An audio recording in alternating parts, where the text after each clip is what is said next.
family, I wanted to show you a trick that I have on how to make pizza on your grill.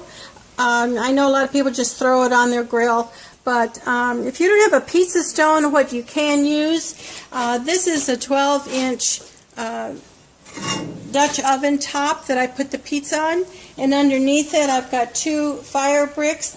I use fire bricks along, and a couple of them, they cost like $1 a piece.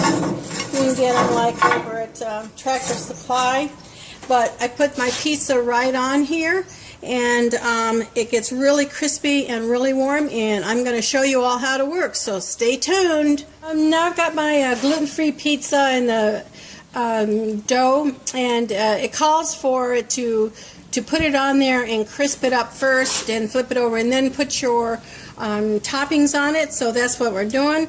Again, this is the gluten-free pizza dough crust, and I've just patted it on here, and we're going to let it cook, and then we will put our toppings on next. We've got toppings on, and we're going to shut that up and bake that on our 12-inch Dutch oven cover. This time my husband wanted to try that we just put it on without pre-cooking the crust. So, well, we'll just stay tuned and see which is better. We'll be right back. Well, here's the pizza. It looks like it's done, and we'll go in and check it out. Meanwhile, I'll put the other one on and see which one we like the best. Look at that. Isn't that crispy? Oh, that's so good.